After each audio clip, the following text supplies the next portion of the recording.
সকলোকে জয়গুৰু। এতিয়া ভাদ মাহ চলি আছে আৰু ভাদ মাহত প্ৰত্যেক ঘৰতে সৎসংগৰ আয়োজন কৰা হয় আৰু সৎসংগত অনুষ্ঠিত কৰি সকলোৰে মনত এটি আনন্দৰ উদ্ভৱ হয়। সকলোকে সুখ শান্তি লাগে অনুষ্ঠানটিত যোগদান দি।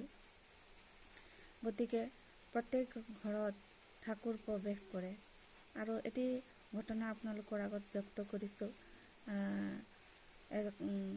আমাৰ আমজৰণি সৎসংগ বিহাৰ মন্দিৰখনত এজন দাদাই দেখে যে এজন ব্যক্তি বেগত কাপোৰ চাপোৰ লৈ মোনা এটা লৈ মন্দিৰত প্ৰৱেশ কৰাটো দেখে।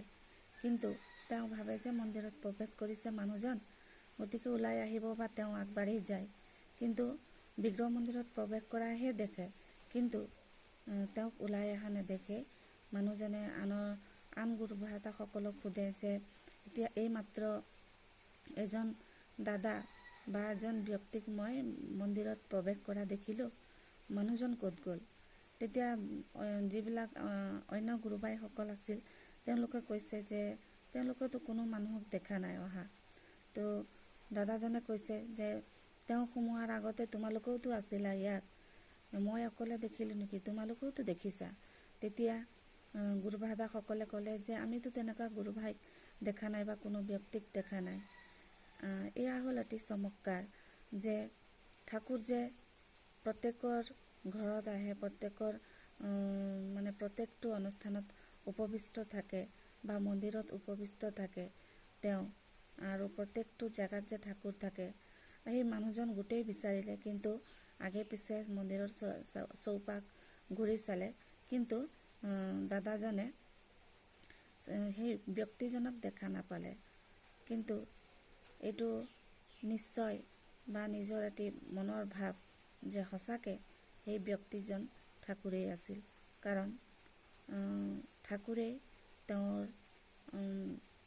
ৰূপত মন্দিৰত প্ৰৱেশ কৰিলে।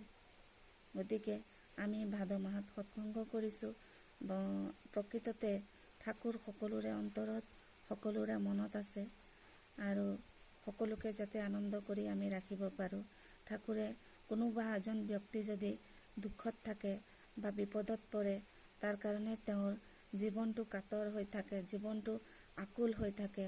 গতিকে আমি ঠাকুৰ কেনেকৈ শাস্তি পায়, ঠাকুৰ কিহত আনন্দ পায়, আমি সেই বিষয়ে অকণমান বা সেই বিষয়ে ঠাকুৰৰ আনন্দৰ বিষয়ে আমি চিন্তা কৰি ঠাকুৰক যাতে সুখ শান্তিৰে ৰাখিব পাৰোঁ, আমি প্ৰতি মুহূৰ্তে চেষ্টা কৰাটো অতি প্ৰয়োজন।